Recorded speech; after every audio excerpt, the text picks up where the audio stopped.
Okay. It's my time. No Chauncey Billups, my big shot. Free all my niggas in the hood lot. Sharp shooter when it's crunch time. You try me, watch 3 drop. Pulling holes in my old school. I call that shit my juice box. Prescription D for all the thoughts. Baby girl, no reason to see the dots. One hard decision I had to make was flex on them or flex on them. So I bossed up, got on my shit, went right on head and flexed on them. Got checks on them, made a mess on them. I got now. Who got next on me? I'm blessed. Way too fresh, I ain't going out alone. Make sure it's 2 deaths. Bang. Daddy wasn't no coward. Mama showed up, didn't raise no pussy. Got a nice smile, but a short temper. Best not do nothing to push me. But if you do so, test the king. Make sure to do so proper. Got Asian guns named Bruce and Jackie. No karate when I say they go chop you. Been a big dog since 14. Been off the porch since birth. Black, young, and educated. Best believe I know my worth. Infatuating, so captivating. It's amazing how I make her feel emasculated. No congratulations are beyond grace. It feel good to tell my mama that I finally made it. Illuminate my names of grace. Like Malcolm ain't nothing, no Michael. Not only eating, but I'm taking over. Like the Lord taking care of my disciples. And dire times where ignorant people pick up and load their rifles. I bow my head, don't hold my breath. Can't drown when I dive in the Bible. Reiterated my goals in life, then recreated my image. Life is hard, like 4th and gold. I'm going forward, I ain't never gonna kick it. Like Cam Newton in the red zone, I'm known to get the shit popping. Never hand it off, but you wouldn't know from how good I'm using my options. Never catch me loafing, never catch me slipping. Glizzy hoe about 40 hits, 33 people. People love to hate, but I ain't tripping. I will never fall, no sunny listed. Dead eye, I'm never missing. Fuck all the cops, most of them cricket. All I see are my dead brothers and that yellow tape. That boy Simpson. When it's all said and done for, mention my name when you say the grace. From welfare to fresh air, few made it through, but I am the latest. I proclaim that never protest when I make the claim that I am the best. Adversity, it couldn't stop me. I started from the bottom, that was the test.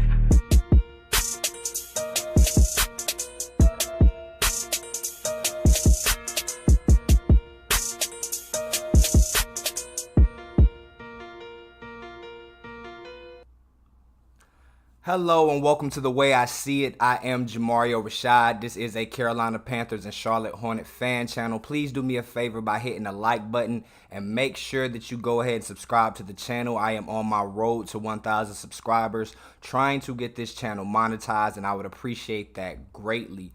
Now, to dive into the topic of the video, this is just going to be a short interactive podcast where I reach out to you all, get the temperature of how you're feeling on a few topics that I have today. You either can interact with me in the chat. I'll put your comments up on the screen, or you can hit the call-in line at the bottom of the screen, and then we can actually chop it up over the air, and I can get you on live. Now, with that being said, let's go ahead and dive into the topic of the video. I'm from the foe, you dig?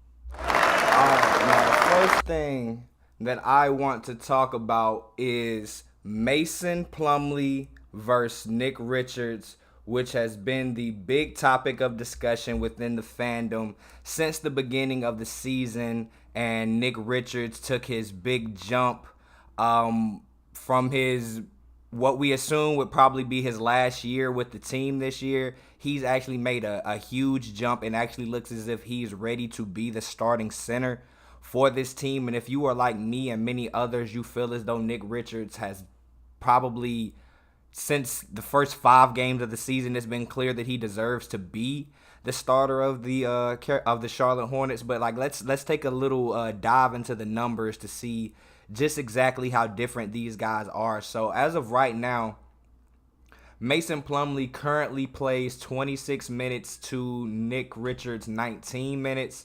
9 points and 9 rebounds to Nick Richards' almost 10 points but only 6 rebounds. Player efficiency rating, that goes in favor of Nick Richards, and as well as the true shooting percentage.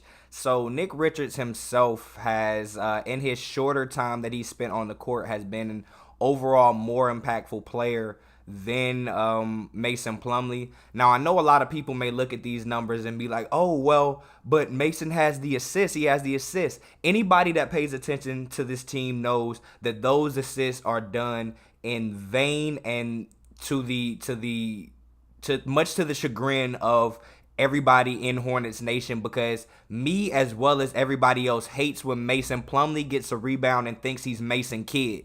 Because, dude, you are not Mason Kidd whatsoever. So he gets the rebound. He thinks he turns into Nikola Jokic, and he starts to initiate the offense. And oftentimes, the defense allows him a lane to the basket against a smaller defender, knowing that once he gets there, he'll more than likely dish the ball out to a defender that's already tightly or closely guarded, and there's no hope of an actual open shot, and he just wasted motion. He just wasted a possession, and this is just what Mason Plumlee is known for doing, and I absolutely hate that. His turnover percentage is more than twice of that of Nick Richards because he chooses to initiate so much.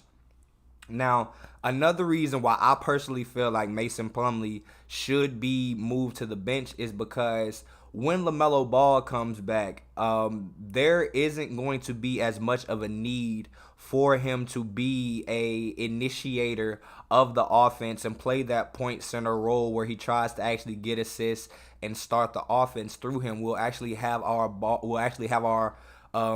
primary ball handler back on the court, and there will be no need for Mason Plumlee to be there. So that means that Nick Richards can actually slide into that starting role, and we can actually see what the chemistry between him and LaMelo can actually be like.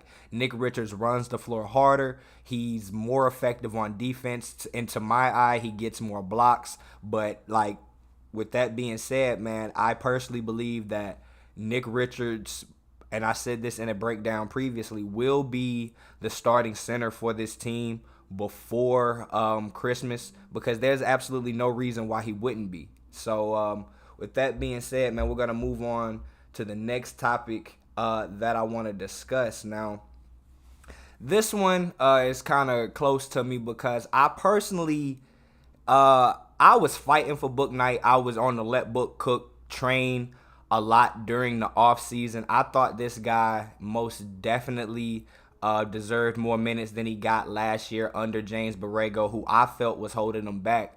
But through these, 13 games so far this year, he hasn't shown me that he's progressed in any manner whatsoever. And he's actually shown more regression than progression. So that led me to ask this question: would it be fair, and why aren't we taking the time to see what Bryce McGowens can do with the minutes that James Bouknight has been afforded? And why aren't we just allowing Bryce McGowens to get in there and see how he could do in these sets with the backups, or maybe in spots, maybe with a few offensive players? If you look at the stats right here, Bouknight is playing nearly 20 minutes, only averaging 6 points a game. What's that? 31% from the field and only 22% from deep. That is absolutely atrocious. A 4.3 PER is absolutely terrible. So that just led me to believe, all right, so let's take a look at what Bryce McGowens was doing. Now, mind you, this is a very small sample size. This is only garbage time minutes, or maybe at the end of a half or something like that. But in only 6 minutes, he's averaging slightly over half of what Bouknight is doing at a 55% clip and 33% from deep. And that is at a 20.2 PER and a true shooting percentage that is over 3% higher than James Bouknight. Now, I know a lot of you may look and say, okay, but this doesn't mean anything. So I say, okay, let's look at these numbers and let's look at these players if their numbers were adjusted to a per 30-minute basis. Now, if you all don't understand what the adjustment to per 36 is, this is taking what they average during the minutes that they currently do get and projecting that production out to as if they played heavy minutes as a star or a starter in the league, being 36 minutes. So if each of these guys was afforded 36 minutes in the game, this is what the advanced numbers projects out that they would do. And with that being said, James Bouknight has a slight increase as far as with his overall production when it comes to points. But Bryce McGowan continues to be a more efficient player. And I know a lot of people may look at these and say, okay, well, Book Knight will produce the assists. Well, when you look at the total point differential between the two, when it comes to actual points responsible for, that actually becomes pretty much a wash, as Bryce McGowan would be shooting over 20% better from the field and over 10% from deep better than James Book Knight. So if you are the Charlotte Hornets, why not give Bryce McGowan a chance to get out there and play with these reserves, especially during the time where we've had our lead guards out. Our top 3 guards actually have all missed time, a large amount of time this year. So why aren't we actually going out there and seeing what McGowan's can do? I appreciate and I truly respect the team's their confidence in James Book Knight. Mitch Kupchak spoke last year about he expected the rookies to play more than they did, James Book Knight specifically. But with what we've seen him do and the production that we've actually seen him put forth on the court, I don't think it's necessarily fair to say that he showed us any indication that he is better than Bryce McGowan. So other than the fact that McGowan is a rookie and a second-round pick, what have we seen that indicates in any way, shape, or form that Book Knight would be a more productive player in this offense and or defense than McGowan's? And to that I can say we haven't seen anything. So I am going to leave you all to fester on that. What do you all think about that? Make sure you leave your comments in the chat, or if you're catching this after it was live, make sure you leave your comments below. And we are going to move into the final block of this show. Now, this is a projected rotation for when I believe LaMelo Ball and Cody Martin would return. Or actually, now that I'm looking at this, I don't even think I accounted for Cody Martin, and I think I'm going to have to, I guess, throw him in there off the top of my head, man. But this is what I came up with as far as the projected rotation upon the return of LaMelo Ball. Of course, we have LaMelo and Terry as the starting 1 and 2, Gordon and PJ Washington. I say, and I will continue to say, that Nick Richards deserves to be the starter, and I believe that he will be the starter. There's no reason that once LaMelo Ball comes back, our primary ball handler, for whatever reason that Steve Clifford continues to let Mason Plumlee think he's Mason Kidd and initiate the offense, get the ball, run down the court as if he's Nikola Jokic, I believe that will stop, and hopefully Clifford will coach that out of the offense, because that isn't something that we need. And with the need of that being removed, Nick Richards can slide in there, and we can actually see how well he can produce with LaMelo Ball, because he is a good cutter. He's a monster on the offensive boards. He actually has a lot better hands in terms of actually just catching the ball on the way to the basket, a lot more so than Mason Plumlee. So with that being said, there's no reason why Nick Richards shouldn't be the starter moving forward when LaMelo Ball comes back. Now, that leads to question, who are going to be the first few guys that come in off the bench? Now, as of right now, Kelly Oubre is a starter getting heavy minutes, as well as Dennis Smith Jr. Now, Kelly Oubre was on the team last year. He averaged, I believe, over 15 points, and he was a heavy contributor last year. But with what we've seen from Dennis Smith Jr. this year, being an absolute revelation at that point guard spot, and one can only imagine what he'd be able to do as fresh legs off the bench coming in behind LaMelo Ball. So I would have to say, between those two guys, I expect them to be the first to come off the bench. Preferably,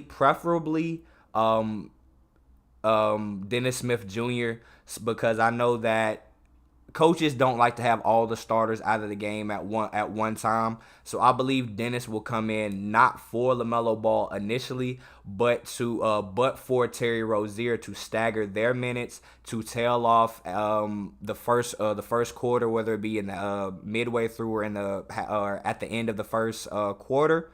I believe that Dennis will come in for Terry, and when LaMelo goes back for his rest, then we'll either have Terry come back onto the floor or Cody or somebody like that. But I believe Dennis will be the first guy off the bench, and Kelly Oubre will more than likely be the second. Now, with that being said, I mentioned a moment ago, I actually forgot to add Cody Martin to this graphic. But I believe right along with Dennis and Oubre, Cody Martin would be coming in right around that time right there. He is going to be in the rotation higher than James Bouknight, higher than Teo Maledon. So I don't see any reason why Cody Martin wouldn't come in right around that 8th or 9th man spot, which leaves Mason Plumlee as the only backup center that we have, and much to the chagrin of myself, and I'm pretty sure a lot of y'all out there, he has to come back into the game at some point, and I believe, he is the only other big, so he will be right at that 9-man spot, which in a 10-man rotation only leaves, I believe, 1 or 2 spots left, and that would either go to James Bouknight or Jalen McDaniels. And the way that Jalen McDaniels has been producing, as well as he was shooting from three up until this point in the year, there's no way that he'd be able to get out of the rotation. So unless Steve Clifford wants to expand the rotation to maybe 10, 11 men, I believe that Jalen McDaniels will probably be the last man in this rotation, leaving James Bouknight, Teo Maledon, and JT Thor on the outside once LaMelo Ball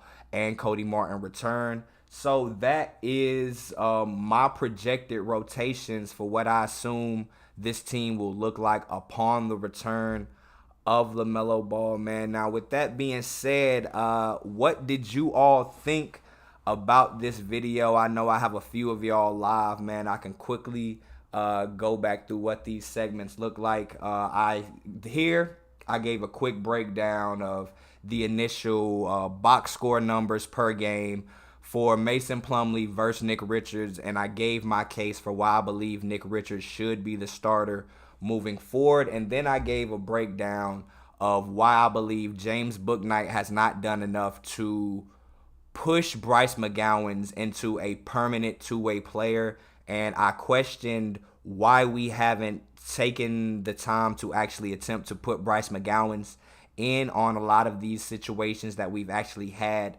James Bouknight in. He has struggled mightily. And then finally, I looked at the adjusted per 36 numbers if these two guys were afforded the opportunity to both go out there and play heavy starter minutes, equating to 36 minutes each. Bryce McGowens just seems to be a much more effective and a much more efficient player than James Bouknight when it comes to PER, true shooting percentage. They're about equal when it comes to responsible points. But with that being said, in my opinion, I believe whenever and however much minutes we've seen out of James Bouknight, that should have been shared so far through these 13 games, and moving forward, that time needs to be shared with Bryce McGowens because he has not done enough, to me, to separate himself from McGowens to show that he is just better or good enough to deserve those minutes. And finally, this was my projected rotations for the return of LaMelo Ball. I did omit Cody Martin off of this by mistake. That was not intentional, but that was the breakdown. Now, the one thing I do want to talk about that was not actually initially on this podcast, but it did break earlier today, was that LaMelo Ball has actually been finally elevated from just out as he's been through all of these games so far this year to questionable for the game tonight against, I honestly forget who we're playing against, but he has been upgraded to questionable. Do I believe that the Hornets will go ahead and let him off the leash this quickly? I don't see why not. Terry Rozier came back out of nowhere, and I believe he was listed as questionable, and he actually came back and played. Dennis Smith did the same thing this last game, but he got his ankle hurt last game. So even if LaMelo comes back, we won't even get to see Dennis in this backup role right now, which actually sucks a lot. But I would love to see LaMelo come back. We are currently 3-10, the worst team in the Eastern Conference, the first team in the Eastern Conference, 10 losses, and our 3 wins were just they're the first one against the San Antonio Spurs, who suck. Okay, I understand that. Then we beat the Atlanta Hawks, who are a good team, and then we go to overtime and beat the Warriors, but we lose. And that is a night after we got blew out by the Orlando Magic. So there's no way for me to actually scale what I believe this team will be like moving forward. LaMelo Ball is returning. Hopefully he can provide a spark. There's a lot of season left, a lot of time to even out these odds when it's in terms of the actual season. I know a lot of people are hoping for tank mode, but I just can't support that right now. But yeah, man. With that being said, that's the news that dropped today. Okay, now if anybody wants to call in, I can get you all on the show. If you all want to chop it up in the comments, man, you can talk to me there. But if nobody has anything to say, man, you know what I'm saying, I can just go ahead and get out of here quickly. This is my first episode of the Saturday Buzz. I appreciate anybody for being here, watching the show, listening to me go on about this team. Your watch time, your likes, your subscription, anything that you've done, I truly, truly appreciate you out there, man. So I'm going to give it just a few more moments just to see if anybody, like I said, wants to call in or possibly just wants to chop it up in the chat, man. But that has been the Saturday Buzz from the way I see it. Another quick recap. Nick versus Mason. Book versus Bryce. Man, this is what really got me when it came to this one. I'm like, yo, I know it's a small sample size, so even the per 36 is a bit skewed and not completely accurate, like it's in terms of a complete relevant reflection of what it would be like. But this right here is just, this can't be ignored, man. Bryce looks good in the per 36. And finally, the projected rotations. Well, all right, man, I appreciate you all for tuning in. It looks like this would be a solo show today, which is all good. I appreciate everybody that watched this, as well as anybody that caught this stream after it was live. You would truly appreciate it as well. And with that being said, man, I am Jamario Rashad. This is the way I see it, presenting you the Saturday Buzz, and I'm out. Peace.